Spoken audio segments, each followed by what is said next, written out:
Listen. Put this on. Y'all remember BGC? I had to run in here and get this out because y'all see my hair is a mess. I'm in my workout clothes, but I remember them days. It was a time when the girls were simple. The stories were lit. The DMs were not always open because half of us still had a dial-up connection and you actually had to meet people. Then there was a time before that when we ain't had the internet at all. I remember the chat line. For Thirsty Thursday on Dear Black Gay Men podcast, we're having a drink with Lamont while he helps me and the girls figure out how to get offline and get in love. If you want to drink what I'm drinking and support a Black queer-owned business, we'll have exclusive cocktails tagged on my IG provided by Bottled. You can use our code at checkout for 15% off your purchase and free shipping. Now, let's get into it. If I'm not in love right now, my guest tonight definitely knows why. This is Shoot Your Shot, the follow-up, and the show starts right now.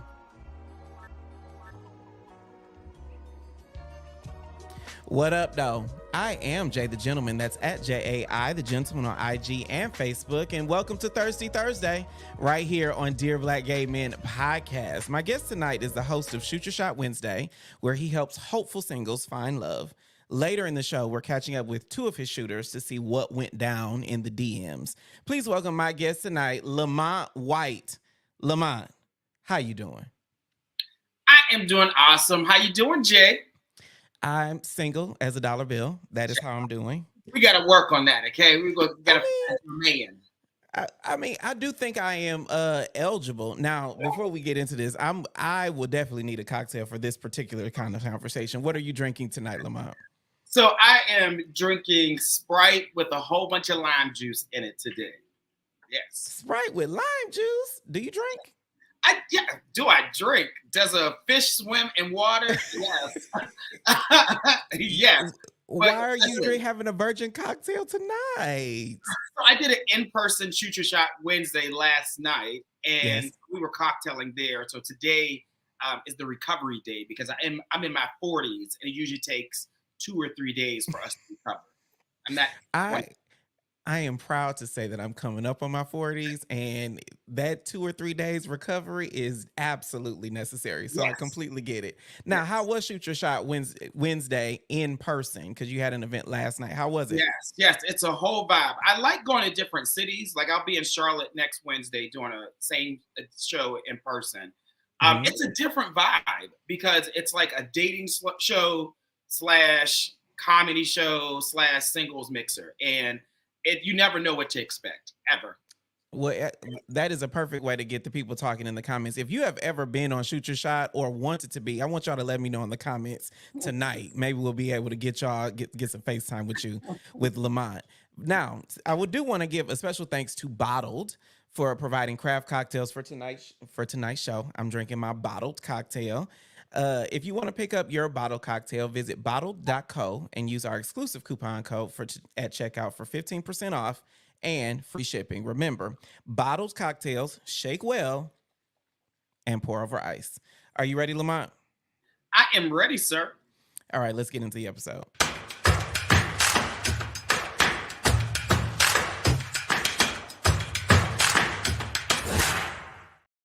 All right, y'all, check this out. Watch this.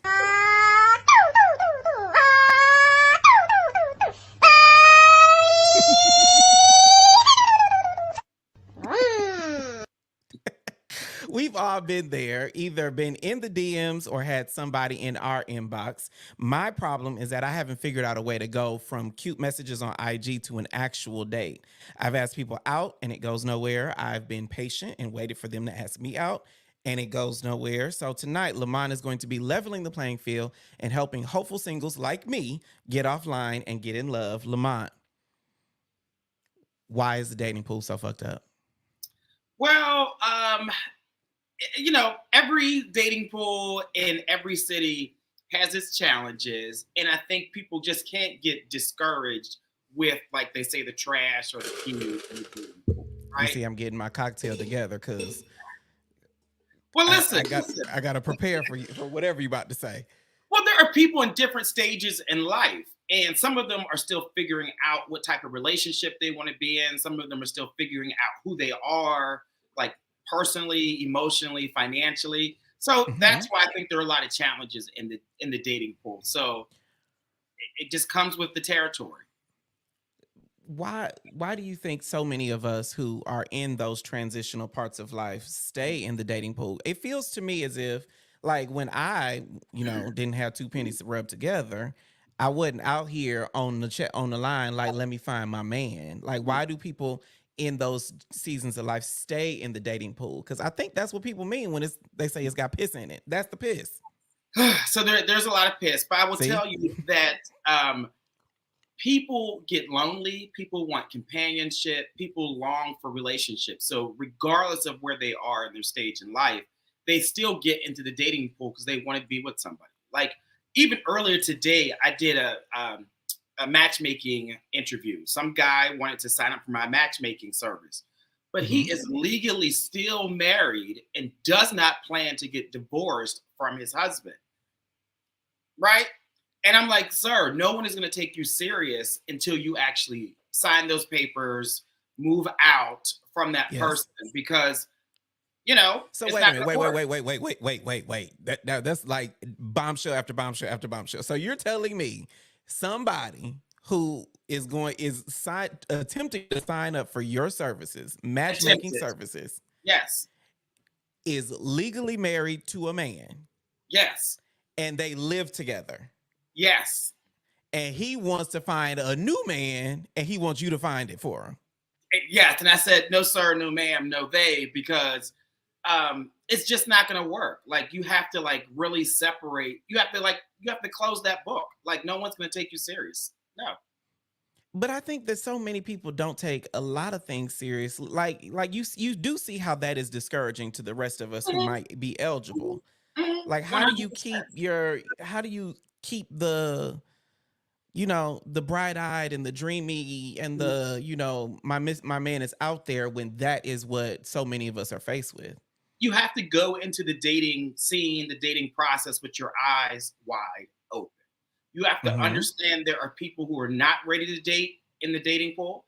There are people who are scammers, who will use you, who just want sex in the dating pool. So you have to be aware of that and you have to ask questions and observe behavior to see what that person is all about. Sometimes y'all are like fixated on this fantasy of I want to be in love in a relationship, but you're not seeing what is clearly in your face that this person is not a good match for you. So you're saying missing red flags. Missing them and they see them and they step right over it because they want the peen or the cakes. That's why. No, Lamont, tell us how you really feel. Oh, I'm sorry. Okay. I'm just saying. I Okay. know And what I'm talking about here. now, I would also say that the flip side of that, though, Lamont, is for people like me, who I think I'm pretty eligible. It feels as if when now that I have to be hyper vigilant and looking for these red flags, it feels like that's all I'm looking for is red flags. Like, how do you find the happy medium where I can still, where magical, wonderful things happen? I still get the butterflies, but I keep my head on the swivel. Like, I don't think in my head as a single person, it doesn't feel like those two things can exist together. So I think I tell people the journey of finding love, of finding a husband, is worth all the headache, the horrible dates, the bad relationships. So you have to look at what's the ultimate goal. The ultimate goal is to find love and a husband. You just have to keep looking and focus on that. And when you're dating, see if this person is husband material. And you're not gonna like this response. You can't take dating failures too serious, right? So if you go on a date with somebody, he's cute, he's cool, but he's about some stuff that you're not into, you can't think there's something wrong with you. No, it just means that he's not a good fit for you. So you move on to the next person. And instead, guys are like, oh, there's something wrong with me. Maybe I need to change my standards or what I'm looking for. No, just keep on at it, and you will find someone. Now I'll add to that because I have been in the place where failed date because again the podcast started because somebody stood me up for a date, and I thought, oh, I'm the problem. But I also think there's a huge number of us that's like, all these niggas fucked up. Niggas ain't shit. They all fucked up. And let me just go and be on the sofa on Saturday night or at the turn up or be a fuck boy or all those things. No, you can't. You take a night, take a nap, eat your ice cream, do what you need to do. But the next day, wash your face, get back on the dating app, go back to the club, and you go look for somebody. Okay, K Brav, who is a faithful follower of Dear Black Gay Men podcast. Hey K. K says, I guess I'm on the right track because I've only had bad dates and headaches with these guys. Same. Straight people go through the same stuff. You talk to your black female friends, your straight friends. They say the same stuff about the dating pool. So it's not exclusive to just the gays. Okay, it's just dating is hard. Okay. I mean, I'll take your word for it, Lamont. So every Wednesday, Lamont White, the gay dating coach, hosts hopeful singles trying to navigate the dating pool. Hundreds of black gay men and others that he calls his shooters join him every week on Instagram and YouTube. We'll be joined later by a couple of his shooters to see what and who slid in their DMs after their appearance on the show. But take a look. I'm more of like a happy drunk, but alcohol is good, right? Yeah. So I think those situations. I'm doing pretty good. How you doing, Ben? Hey, we're doing good. Doing good. We've had a really nice day. I took the whole day off. And this is the only time it's available. Are you able to do this interview like this? Yeah. Okay, cool. Smile at us. You look so angry, bro. Smile. There was so much in that little clip. You got to watch Shoot Your Shot so you can get the context here. But Lamont, is the goal for people on Shoot Your Shot Wednesday to find love and fall in love? Like, what is your goal as the host here in this? Right. So people they're like, hey, Lamont, is that serious? Is it for entertainment? Why the hell are you doing that show every Wednesday?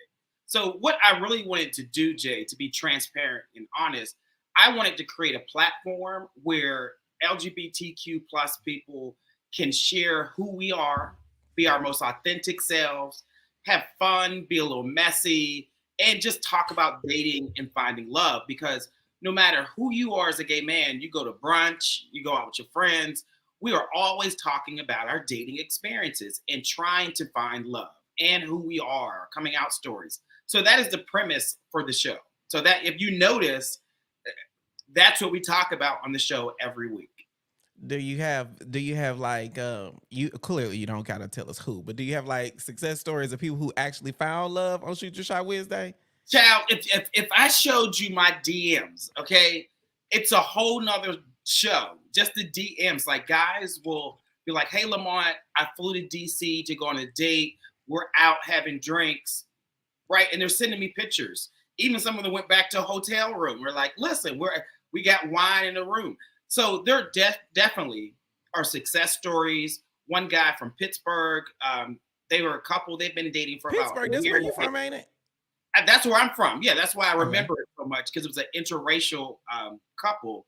The one guy lived in North Carolina. The other guy lived in Pittsburgh. He went all the way up there to go on a date with him, and they were dating for months. So it definitely works. It's about how you approach someone and slide in their DM. It's about the approach. Okay, we're gonna talk about that in a second. But I'm really curious about these success stories because I do hear success stories from Shoot Your Shot because in Atlanta's full of flight attendants, and so people, their dating pool is a lot more national or international than it has been, when I came out. But my question is, should people be broadening their horizons that far? Like, I live in Atlanta. Should I be looking for somebody who lives elsewhere? Absolutely. Since, the COVID-19 outbreak, people have been working remote majority of the time. A lot of people. There's still people who have to physically go into an office or whatever. Mm-hmm. But a lot of people work from home now so that they can actually live anywhere. So your next husband might not be in DC. He might be in New York. He might be in Jackson, Mississippi. He might be in Jackson, Mississippi. I don't know. But you have to visit places, or you have to talk to guys online who live in different cities to find a match. Don't limit yourself to your zip code. I don't know about the Jackson, Mississippi. Let me not write off a Or whole Alabama. city. Because the people in the deep South are very, very interesting. And I say that as someone who has family and roots in South Georgia. Deep South is a very interesting mentality. But I do acknowledge that, my man might be anywhere. He might be in Charlotte. He might be in Charlotte. Maybe. Are you trying to get me to your show? Because if you bring me up there, I'm just kidding. You ain't got to bring me up there. He might be there. What Joe says, my boyfriend might be the same age as Drea. I don't know who Drea is. I don't know that reference, but let's get ready to go to a break. Thank you, Lamont, for that. Well, hopefully I'll get my man somewhere. Who knows where he'll come from? He might be in, Dubuque, Montana right now. Oh Lord, exactly. All right. If you have a friend that is part of the reason why the dating pool is trash, share this YouTube live with them or tag them in the comments on Insta. This is Shoot Your Shot, the follow-up, and we'll be right back.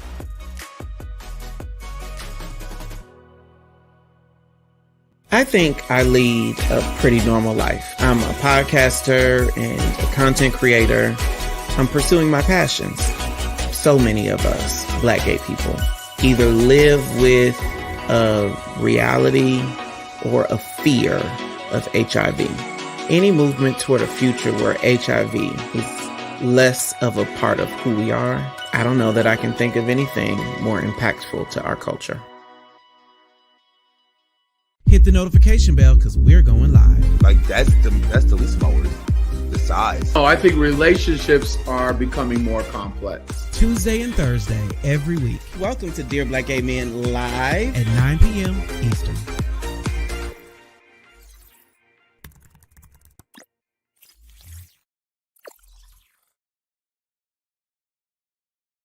Welcome back to Shoot Your Shot. This is not Shoot Your Shot. Welcome back to Thirsty Thursday on Dear Black Gay Men podcast. We're talking online dating with the host of Shoot Your Shot Wednesday, Lamont White, and he's trying to explain to us why it's so damn hard, but how we should get back on that horse. And to sweeten the conversation, I'm joined by previous shooters from Shoot Your Shot Wednesday, Zay and David Sosa. Zay and David, how y'all doing? Doing good. Highly favored. How about you?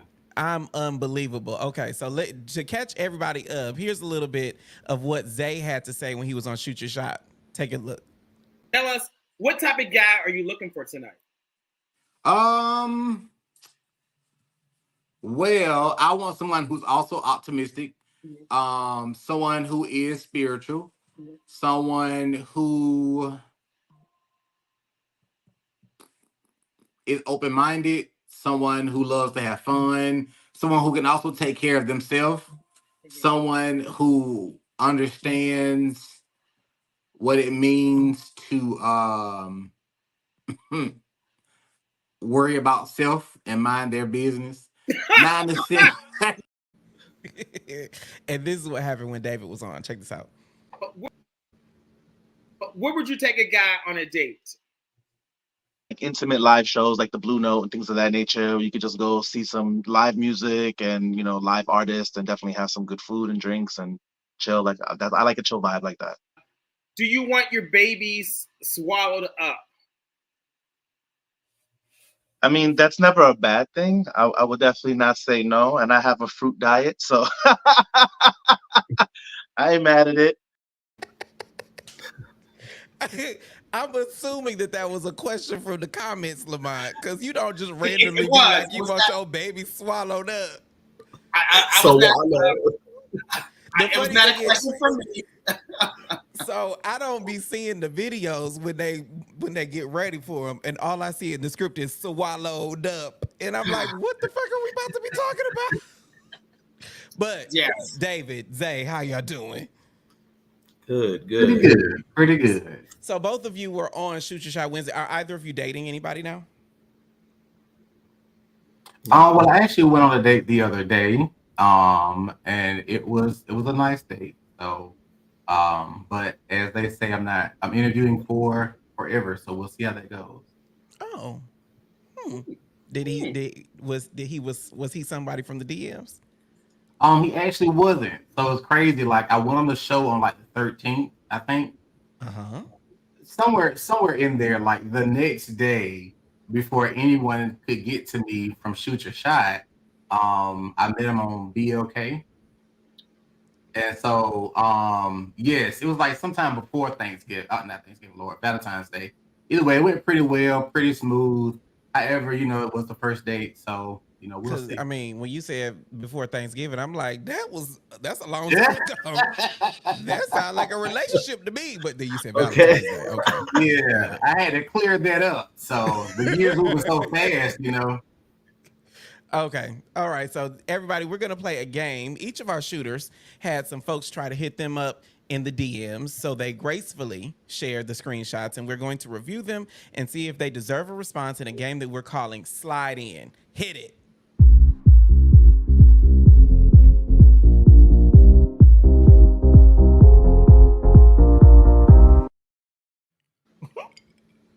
So we've got some screenshots that may or may not have come into the shooter's inbox. Y'all ready to get a little messy? Sure. Are y'all ready to get a little messy? Lamont, we're going to be tapping you to see if to give us the professional opinion on whether or not these DMs need to be responded to. I'll have a sip. Okay.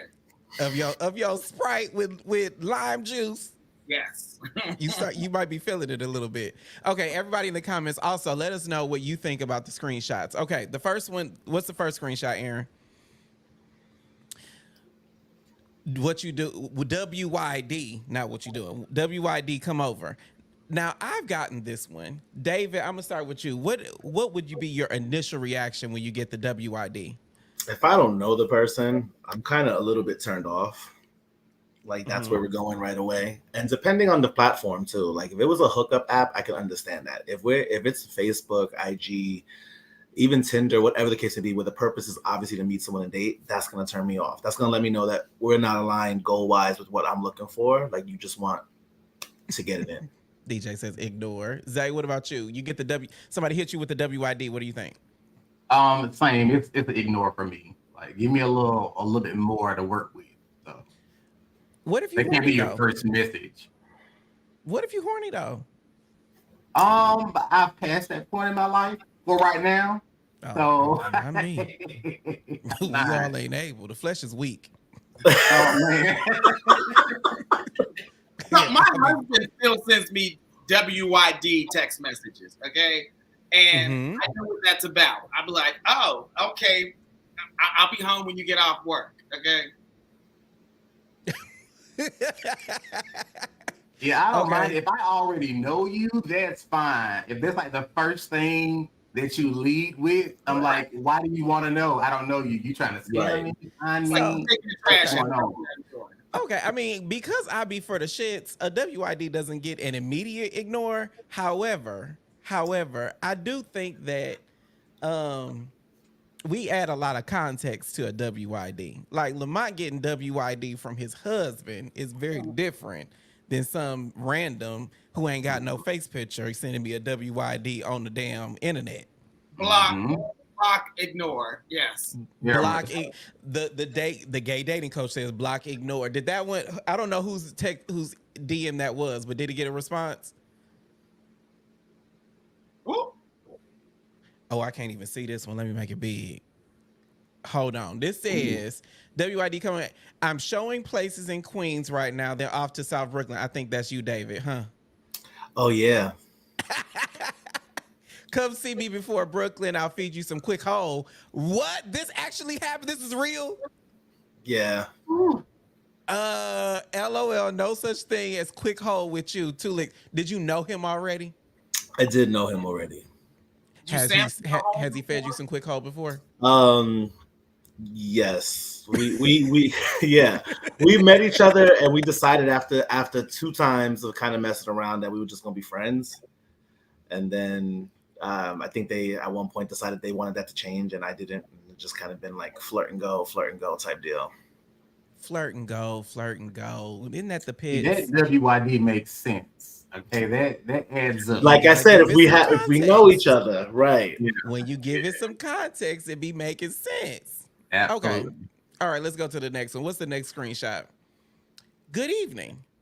Okay. Good evening. This is the first message. What Zay, I'll start with you. Is this a I think respond it's or is this nice. a ignore? No, I think it's nice. I think it's something that's very respectable, very nice. I'm a Southern person, so this is what you would lead with if you enter my inbox. You a Southern person. Where are you at? I'm in Macon, Georgia. Oh, okay. I Yeah. was just in Macon the other day. I won't tell you why, but Okay. Hey, for plenty of reasons. I hope you enjoyed yourself. hey, we'll talk. We'll offline about that. What about you? What about you, David? A good evening. A good evening. Well, it's a conversation started to me. It shows some manners. It shows that you may be a little bit more on the grown level, like you want to have a conversation. So I would entertain that for sure. Okay, gay dating coach. You want to weigh in? Somebody sends a good evening. I think it's such a gentleman. Good evening. It's better than a yo, what's up, hi, like good evening. I think it's so romantic. Love it. I think it should be followed up with a question though. I agree because that's where my head was. Whatever the next message is actually going to determine whether or not that gets a response. Like state your damn purpose. Why are you here? Why are you saying good evening? Right? Yes. What do you want? Yes. I don't know whose DM that was, but did it get a response? It did not. It did not. That was you, Zay. Yeah, I'll go ahead and blow the horn on myself. That was me. So I did not respond. It was from a great gentleman. He was handsome. However, it was a no. So, what made it a no? If you can share. Nothing on the gentleman himself. Like I said, I had already started entertaining someone. Okay. I'm not. I had already started entertaining someone, and I don't do well communicating with a bunch of people at one time. So It was one of those. Hey, I'll get to you. Okay, so it was like it's not you, it's me. Correct. Well, you're not married. Like y'all not exclusive. You can date two people at the same time. I've been hearing that, and I think I need to come around to that. I think it's part of my opportunity. I'm like, let me just focus on one person to see if we're going to keep this or what. And so I think I need to incorporate maybe one or two more. Yes, I did the same thing. You're in a full relationship. Because putting all your focus on one person, that sounds like a relationship to me. I'm the same way. It's called monogamous dating. I'm the same way. Like if I like you and you've already shown me some type, I know it's weird. If you show me some type of energy that I'm really feeling, I start fading people out real quick. I'm like, nah, I'm good. Nah, I'm good. And I'm learning now to entertain a few folks and have multiple conversations and multiple interactions and go out because I obviously the formula does not work. Honestly, yes, like not a football team. They gotta earn that. Or maybe a basketball team you can entertain. Yeah, I'm good with a starting five. I think I'll work my way towards a starting five. Yeah. Now, when it comes to a starting five, my 2 cents, and now mind you, I'm single as hell. I'm more single than Zay, and he had a date the other day. But I will say that I think a lot of people though they assume that I gotta fill these spots on this basketball team as if like I need to be actively looking for new players every time that every day. And is that what you're saying, Lamont? Like go and find your five starting? I would say you have to figure out like maybe like 3 to 5, and it does not mean you're having sex with these people. It means you are getting to know them. Like, hey, let's go hang out. Let's grab a drink. Let's get something to eat. Okay. And then you clear that basketball team off over time when someone keeps stepping up. Like if he's calling you more often, if he's asking for monogamy or being exclusive, then you're like, cool, we can do that. Or you can be like, listen, I need to meet your friends or your family members before we go to that next level. Like you figure out what you need to clear the basketball team off to be an exclusive relationship. Okay. Stop giving these guys all your time and energy on week 1 and 2. Okay. Oh. Where's my notepad? I wish I had a notepad. That's what I'm about to say. I wish I had a notepad right now. We're recording. It'll be on YouTube. I learned the hard way, so I'm glad he's saying for it. a later reference, you can go back and watch it on YouTube. On Dear Black Gay Man on YouTube. Okay, what's the next screenshot? I'm liking this game. It says, I have to say, I'm very attracted to you. I see you living in, so we know who that is. Where exactly? I'm a flight attendant and was based there and lived there last year. I stayed in and it's blanked out. Okay. So I'm assuming, David, this came to you because you're It the did. New Yorker. It did. And so I'm going to start then with Zay. If this message came to you, would you have responded? Yeah, I would have responded. I mean, there's enough context to actually like start a conversation and know a little bit about at least what the person does. So I would have been intrigued to at least like go a little further. Okay. So, Lamont, I'll come to you because David knows exactly if he responded or not. I Was this a absolutely good first love. start? I love it. I fucking love it because it is cute. It says that he paid attention to whatever he was saying or listening to. He gave some insight into who he is, and even further, like, oh, I used to live there. He's starting that small talk. I love it. Okay. So, David, did he get a response? Definitely got a response. He actually was from the show. And he hit me up right afterwards. And we started following each other. We engaged in some good conversation, and we exchanged numbers, and we still kind of chat every now and then. Okay. Did you call the man? Did you call him?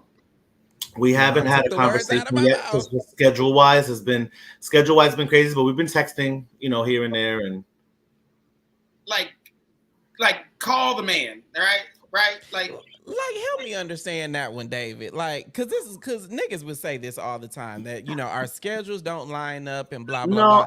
I could be transparent. What kind of schedule do you have to do for a phone call? There's a transparency with me, and honestly, like I am a big texter for the simple fact that I'm on the phone all the time between real estate and my hospital job. I'm consistently on the phone, so the phone gives me anxiety when that thing rings. When I have a time off from it, I'm like, oh, I gotta mentally prepare myself. Like it's a thing. So I will tell people sometimes, like depending on where we're talking, I may do like video messaging, and sometimes we'll schedule a phone call. I'll be like, maybe this time we can. Do a little FaceTime or whatever, have a glass of wine virtually, like COVID times. But honestly, like I'm not on the phone like that. Like I don't got the capacity for it. You are going to stay in the friend zone. Maybe. $5, I bet you. If you don't pick the phone up, y'all going to be in the friend zone. You heard it here first. Lamont put money on it. You going to stand on business, David? I'll make a phone call. All right. I'm very excited about that. Okay, do we have another screenshot? This said, okay.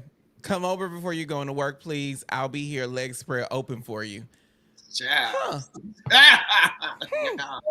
Now, I have some personal preoccupations about this, but I'm gonna start with y'all. First, David, should this one get a response? I don't remember. I don't know. I don't know if I mean I'm not being like whatever. I get a lot of messages like that, so I don't know like if in the moment if I entertained it or not. It really depends on the moment, and it depends again on the history. Like, do I know the person? Have we slept together before, flirted before to that capacity? Then I might have responded. Okay, I mean, if this is your message, I mean, you get a lot of spread legs in the DMs, David. Now, right? He over there smashing the boys. We just had 2, and this segment only been 7 minutes long. You get people to throwing the cakes at you now.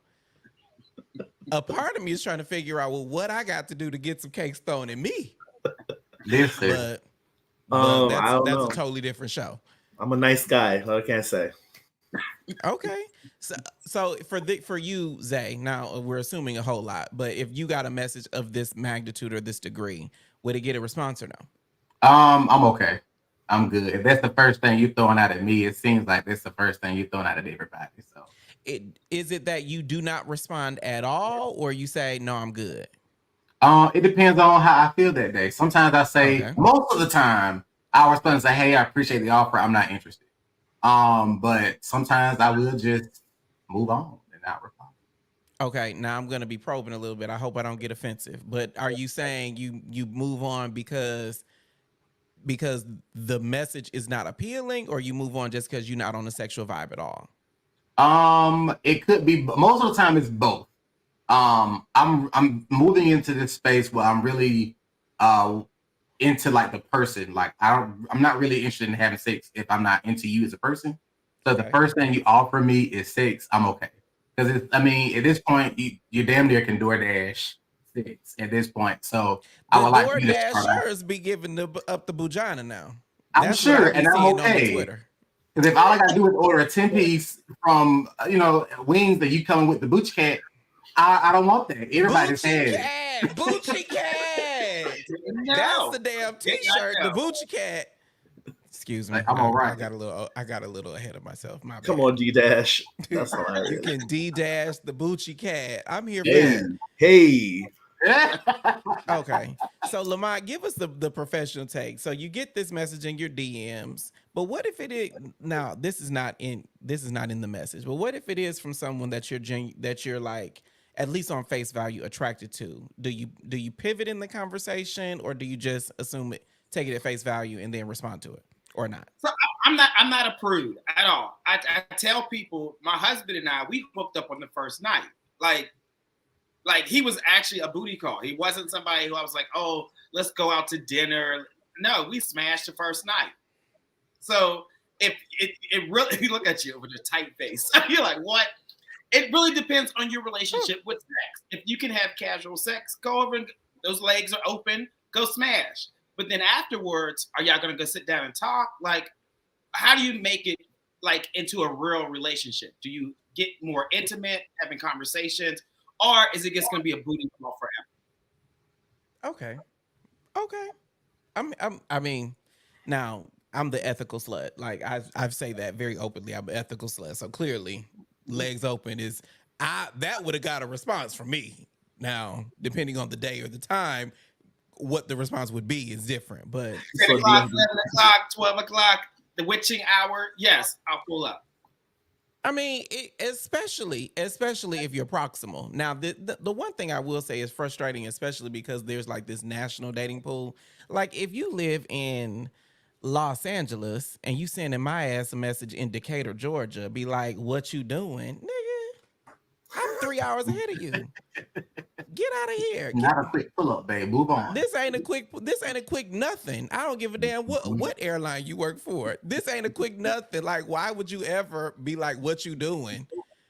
Unless we have some context. Like those messages, that's what I end up getting. I end up getting the what you doing, or the legs is open, or when I'm in Atlanta on September 31st, 2030, we should link up. No, nigga. Let me see, now I'm getting a little too personal. Okay. Free. that was our game. I appreciate y'all for playing. We'll come back with David Zay after the break. We know dating is a hot topic, and we've got some opinionated folks in the comments. So if you got a question that you want our guests to answer, especially Lamont, about dating, click the link in the description to join the live or drop your question in the chat. This is Shoot Your Shot, the follow-up. We'll be right back.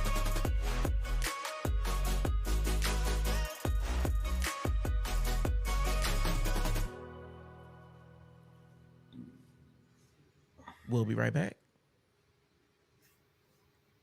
We'll be.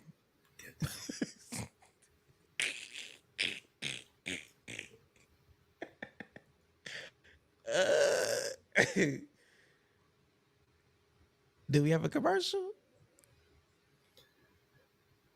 I don't know if we got a commercial break right there, but we'll come back. So the dating pool, excuse me. Welcome back to Thirsty Thursday here at Dear Black Gay Men Podcast. Dating might be hard, but you know what's easy? Following Dear Black Gay Men on IG and YouTube so you can stay up to date with all the things Dear Black Gay Men. Also, don't forget to drop your burning questions for our guests by clicking the link in the description, or join the live show by putting your question in the chat. I'm all backwards in the script, so Aaron, I'm about to wing it here. I hope y'all don't mind. Okay. I don't know what happened. My bad. So, Lamont, the question that I've always had for you, especially, is how do we keep our motivation in dating? David and Zay both have had, different kind of DMs from Shoot Your Shot or otherwise. We know that people feel as if the dating pool has a little piss in it, but how do we keep our motivation like to keep doing it? Because it feels like you get a little cynical after a So while. I think like if have you ever gone on a date with a guy or been in a relationship with a guy and there are moments that you're like, oh my God, I absolutely love this. You have that warm, fuzzy feeling. You enjoy his space, his company, the sex, the spirituality. You have to keep those things in your memory. Even if you have to journal and write that down. Hey, I went on a date with Michael and I loved the conversation. Or he had a beautiful smile and just lit me up. When it gets rough and hard, you go back and look at those things or you remember those things. And you're like, hey, this is part of the process where it's going to be hard, but there are times and good moments that you get to experience when you're dating. So live in the moment and enjoy the great things about the guys and the dating experience. Okay, so I'm gonna pivot to you, David and Zay. Is it as simple as Lamont? Well, I mean, Lamont makes it simple, but it's not easy. But is it as simple as it is? How do you stay motivated to like do the dating? David, I'll start with you. I mean, I like the idea of companionship. I've had long-term relationships before. I had two 7-year relationships where I was damn near married, So I know how to be a companion. I like the idea of having somebody to come home to. I like the idea of being able to go out with one person and having that type of, idea. So that's the thing that kind of drives me. I had an example like my parents been together for like 44 years. They're still married. Like I've watched my father now to this day. My mom's washing dishes, come kiss on the back of her neck and dance with her in the house, throwing some slow jams. Like I aspire to have that thing with somebody. So that keeps me in the running of like, I'm going to have that. No, that ain't my story. That's so beautiful. And that ain't my motherfucking story. Zay, I'm gonna come to you before I chime in. Like, how do you stay motivated to keep dating? Well, part of it is for the same reason, different successful couples I've seen. The other part of that is me and some of my friends have a saying where the men just keep getting better. So as I date one person and I learn from them what I like, Are you and saying like bitter with an I or better with an E?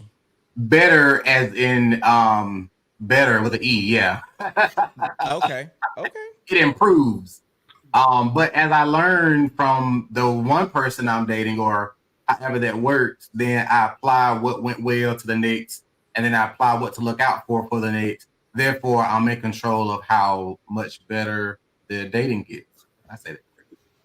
I mean, I think the reason why it's so difficult for me to like get back on the horse is because different than David, my like divorce was the best aspect of my parents' marriage. Like the fact that they are not together, the family, the unit, them as individuals, they are 1,000 times happier because they split up. And so I don't have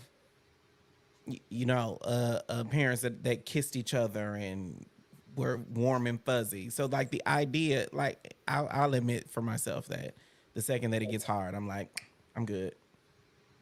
But I will tell you, relationships are complicated. There are times where it does get hard. There are times where it's warm and fuzzy. It's about being committed, sticking in there, and knowing that no matter what your flaws or mistakes are, that this person is going to be there to support you.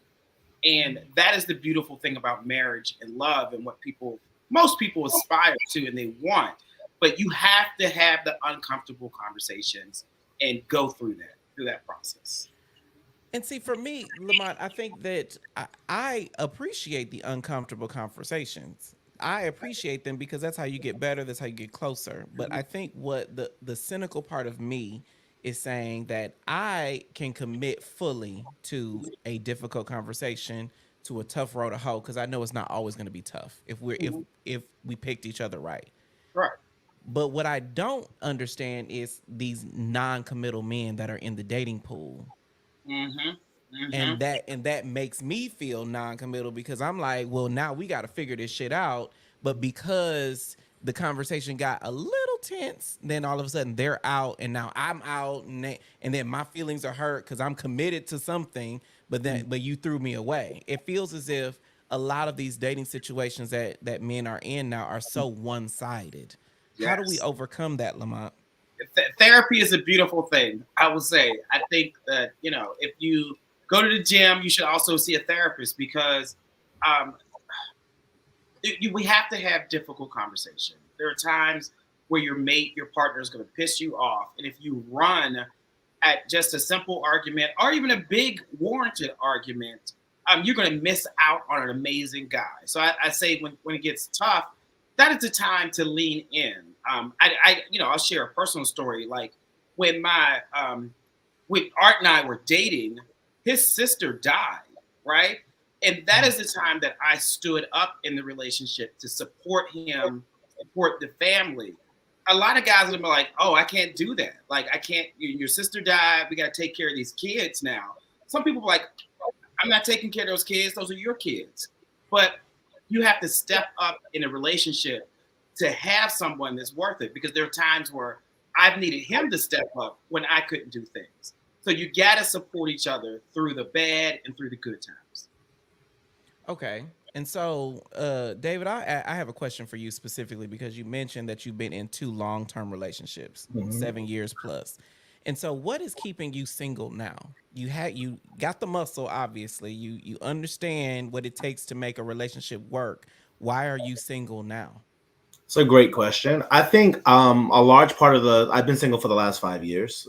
This March made 5 years specifically. And I've been in therapy as well. I've been learning more and more about myself and dedicating time to getting to be a better me, because I know at the end of the day that's going to serve me and or a future partner. I mean, I don't know. I feel like a large part of what I've experienced has been people who like the idea of a relationship, but not the actual work that goes into maintaining and or starting and establishing whatever. They just like the idea. They like that, like I said, maybe the affection, some of the attention, maybe the ideas of companionship, maybe because they're feeling lonely. But when it comes to actually going through anything together, having uncomfortable conversation, really communicating, being transparent, and some of the things that come along with really establishing trust bonds and everything, they just don't do it. And I'm past that nonsense. So. Okay. And so follow up for you, David. So now 7 plus 7 is 14. So I'm assuming 14 years ago you were single. No, plus 5, so it's 19 years ago. 20 years ago, damn near, you were single. At 20 years ago, you were 20 years younger. What were you looking for? What are you looking for now that's different than what you were looking for then? 20-year-old me, super duper low self-esteem, didn't feel like I hopped on the first person that paid me any attention and wanted to be with me, to be very honest. That was my first relationship. So isn't it all for all of us though? Right. And I was 21 and they were 41 with a fuck boy, and I was gonna marry him, who I met on Black Gay Chat. Oh God. So we had got together and that was its own thing. And then, we broke off because it was really toxic. It wasn't good. And I met a really nice guy. So I went from a really mean person to a really nice person. And I think psychologically somewhere inside of me, I said, well, if I have a nice one, this is the one I should be with, that not I have to coming out of being in hell with the other one. And I stood in a relationship way too long where we just became friends. And so I learned more about me, things I wasn't being truthful about to myself. And what my needs were, what wasn't being met, what I wanted in a relationship. I just felt like I needed to be with a good person since I already came out with the craziness. So I think I learned a lot more again about myself. And that's why I committed myself to having therapy and making sure I learned about myself more, what my triggers are, what's making me tick, and trying to be my best self. I love that. So, Zay, I'm going to come to you. What keeps you single? What has you single now? Although you had a date the other day, so... and let you tell it, you are a monogamous dater, so you could be in a full relationship right now. But apparently, I've put myself in one. So find your basketball team, Zay. I'm about to start loading up my starting 5. So anybody out there, come at me, okay? I mean, you might get some legs thrown at you in the DMs after this one, Zay. I mean, Who we'll knows? see. Just keep them together until I find out if I actually like you. Because you throw them up quick, I'm throwing You you out. might need to spread the legs open so you can see their face. Like Maybe so. I don't know. But if I gotta go through all that, who else have you been spreading for? Community group is not for me. Okay. But what keeps you single now, Zay? Well, actually, I recently I've been single for a year now from like a 3-year relationship. So after that one, I just wanted to take some time for me to kind of clear my head and figure out where I wanted to chart forward, because it wasn't like a horrible breakup. It was just 2 great people who didn't work out. So my whole vision now is let me figure out specifically what I want and what direction I want to go in with dating and where I want to go with my life. Because I feel like if I can fine tune those things, I can actually like be a better shooter when it comes to dating. So, well, I think that's a perfect segue to my question for you, Lamont. I think that in my experience, at least, it's the first 90 days that will determine the trajectory of a relationship. But I would also say that the first 90 days are the hardest to get over when it comes to somebody new. You don't know if they matter to you, if we're committed to the same thing, if we're going in the same direction. What insight can you give us to help shooters, singles, queer men get over the 90-day hump? So the first 90 days are supposed to be awesome. Like they're supposed to be like you're getting to know each other. You should be seeing each other at least once a week, not going like, oh, I'll see you in 3 weeks because you're not dating. At least once a week, you should see each other face to face. And to get over that 90-day hump, it is really for you to set goals and expectations. Like, what about this person do you need to experience for you to say, I want to be exclusive with this person? Do you need to have an argument to see how you handle conflict? Do you need to have sex? Do you need to meet the family? You need to, what is your benchmark, right? Do you need to see anything? If you can't pinpoint what you need to see, you are just aimlessly dating. Aimless. And most people don't set like what they need to see. They don't. They just say, do I feel good? And do I like it? And that's how you end up in relationships that are not good for you, because you haven't set what you need to see to make this person your man. You know, Lamont, you might be on to something with this dating. You should start a business. you should start a business to do this dating stuff, because you might be on to something with that one. You said, maybe. What are you expected to get? Do you have benchmarks for your dating situation? What do I need to see in the first 90 days to make it through? You really should go into business doing this. I mean, no, I think guys are just like, does he make me feel good? I'm lonely. And so they end up in a relationship with someone they don't even know. Someone they like, you know, I know someone who said they've been married for 2 years and they've never argued with their husband. I said, well, you probably never had really spoken your true voice. Like, you're just going along. So I think it's okay for there to be times where it's uncomfortable. There are times where it's loving. You should have some spiritual connection. Like, you got to set those benchmarks so you can see if this is Mr. Right, instead of just, I'm bored, I'm lonely, so we just go kick it a little longer. Oh, I mean that. Okay. That was great. That'll keep you single. That'll keep you single. It will keep you single if you don't set targets. You dropped a bombshell on me for that one. We lost Lamont. I gotta switch games. Oh, that's a perfect opportunity to take a break. You can take that comment down, Chiago. I appreciate it. But dating might be hard, teammates. But you know what's easy? Following Dear Black Gay Men on IG and YouTube, so you can stay up to date with all things Dear Black Gay Men. Also, don't forget to drop your burning question for our guests by clicking the link in the description. If you need to shoot your shot at Zay or David or me, you can let us know in the comments. We will be right back. Did you know that there are more than 38.4 million people living with HIV globally? Or that 13% of people who have HIV in the US don't know it? Did you know that there are HIV vaccine clinical trials throughout the U.S. to And find a vaccine that can stop HIV? Or that they need volunteers? Learn more about how you can help at helpendhiv.org. Hey teammates, welcome back. This is now our new segment called It's called Burning Questions, where we will be answering all your burning questions for Lamont White, who is here. Now, I will tell you, you can put the burning question stuff up. So I will tell you, I did not realize how difficult it is to change someone's name in my head. Lamont, you were married for like 8 months before I could switch gears and be like, he's got a new last name, Jay. Figure the fuck out. It was a thing. Yes, I didn't even hyphenate it. Just dropped it. Yeah. So if I misnamed you early on, I hope you accept my apology. I didn't hear. I didn't hear. Yeah, I don't know. Yeah.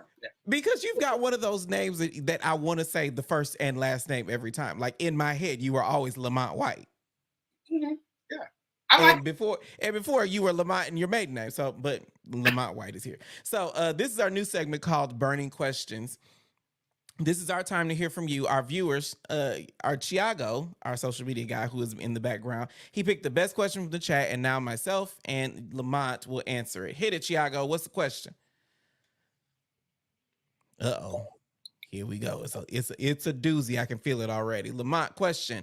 I've been dating a guy for 7 months, and for the most part, it's going well. But whenever we have a disagreement, he tends to get defensive and likes to yell at me. How should I handle that? So my question is, how are you speaking to him? How are you creating a space where if you disagree with something, he feels comfortable enough to use it as a learning opportunity? Are you being condescending? Are you being quick-witted? Are you not thinking he's truthful? Because that's going to make him defensive immediately, whether he's right or wrong. So you can't change anyone's behavior. So never expect that. But you can only change how you communicate and how you contribute to any dysfunction or function in those conversations. Okay. So, Thiago, I want to know if Max Malik responds to that in the comments. You can put up his comments if he does. But the question I have for you, Lamont, is there a breaking point for that? Because, like you and I, not that we are married or in a relationship, but if we were and we had a disagreement and I start yelling, if that's your only way of communicating, I do agree I have some responsibility in how I'm communicating, but where is the breaking point? So I will tell you, my husband, I'm a yeller, believe it or not. Like when I get angry, my voice goes up even louder than it is now, right? So we have had to learn to work through that. Like there are moments he'll look at me, I'm like, oh yeah, I'm yelling. So for me, I have to take a deep breath. I might need to literally get up and walk outside and come back and calm myself down.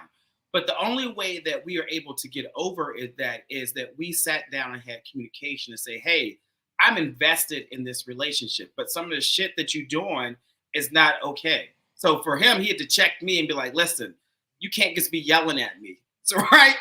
And I'm like, you're right, because I value the relationship over being right or wrong. And so I think you have those conversations, but if behavior does not change and it becomes toxic and abusive, then you have to say, you know what, I've had enough. And then you move on. Oh, Max responded. Thank you for that, Lamont. So Max said, thank you. I actually tried to speak to him calmly. He did it in the beginning because I was concerned about him not being able to perform in the bedroom. He was dealing with the plot thickens. Child. So he has ED issues. So that is a sensitive topic, right? So you need to bring it up like, hey, let's go to the sex store together. Go get something that's cute outfit. And then be like, hey, bro, they got these honey packs. We taking them tonight. You have to make it romantic. You can't sometimes have direct conversations about sensitive things if he's not even aware of it yet. Now, I will say, so for everybody who doesn't know, like there is a chat that all of the guests and I are in, and I can see the messages, and Lamont can too. So if I chuckle, it's because of something that's happening there, not the actual task at hand. But I will say though, Lamont, it sounds like this particular person. We do not know who Max is with. I don't know who Max is, but it sounds like the yelling is a symptom of other insecurities. Yeah. How can, and back to my question about the first 90 days. Like, I do believe that a relationship is intended to help us grow, to help us evolve and self-actualize. But in the first 90 days, if we're dealing with if like this person has a very sensitive insecurity, then how do we create vulnerable moments where we can engage with another person inside that? So you tried different approaches. So if the direct approach didn't work, then let's try a different approach. Like, I'm suggesting the two of them go to a sex store, get some cute little toys, and then you go grab that honey pack and you say, hey babe, we're gonna have fun tonight. And you make sure he takes that honey pack, and then he will start to see how you are creating a safe space for him to be himself, and you're not shining a light that his dick don't work. So you can't do that. You will belittle the man, and men have big egos. I'm just telling you, if that's what you want, if you want a hard dick, don't shine the light on it. Like, back up a little bit, take a breath, take a beat. So you know what that reminded me of this one time I was in a dark room, and in my hometown they have horrible dark room etiquette, and they'll be the ones who get a phone call in the dark room, and then all you see is like the light goes off, and all you see is everybody else. Cut it off.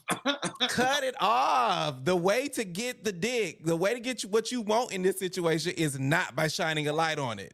Yeah. It is not. So maybe that's it. Now, the funny thing is about honey packs, because I have never had one, did not know what they are until last week. But somebody asked me yesterday if I had one because of how we were entangling. And I have no clue what is a honey pack? So it's a performance. It's like Viagra, Cialis. It's something to make your penis, your dick get erect. Oh, okay. If necessity arises, I'll know what to look for when I go to there. All right, that was this show. We can talk about anything. That was Burning Questions. Thank you, Max Malik. You have won something from Dear Black Gay Men. Stick around after the break to find out what it is. We'll be right back. Get in the conversation. This comment says, I did a good job. It's time for a congratulatory ejaculation session. Chat live on the show and get exclusive content. The bottoms are going to eat me up for this in the chat. Join the Dear Black Gay Men Insiders group on Facebook.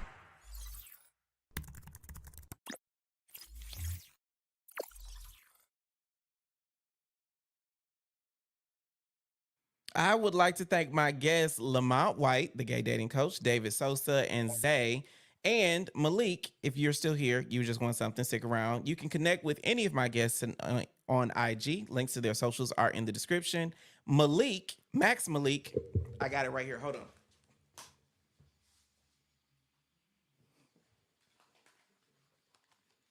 You know, I love giving away stuff. Max, you just won the Dear Black Gay Man hat. You can inbox us on IG so we can send it to you. Thank you so much.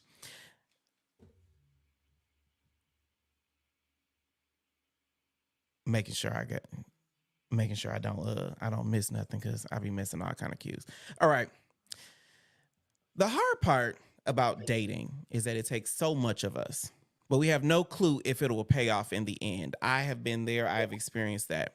If I'm vulnerable and loving and sensitive to his needs and send good morning texts and all the things, and then I give him some Gaga 3000, there is still no guarantee that I'll get my happily ever after. But the true tea is that everything in life has those exact same odds. If I get laid off from my job and decide to start a podcast, will it work? I don't know. We're here. If I get this degree, does that mean that I'm going to land my dream job? I don't really know. If I ask that boy out, if I slide in his DMs and I send sweet nothings, will he be the one? I don't know.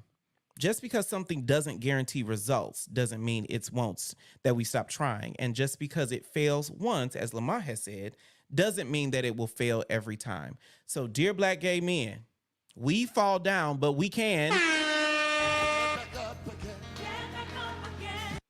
Did you hear it? I hope you heard it. All right, teammates. That was our show. I am Jay the Gentleman. That's at JAI, the Gentleman on IG and Facebook. If you want to support Dear Black Gay Men podcast, the easiest way is to pick up some Dear Black Gay Men merch, a hat or a hoodie. You can stop by dearblackgaymen.shop to pick up yours. I am Jay the Gentleman. This has been Dear Black Gay Men podcast, and I will see you next time. Bye.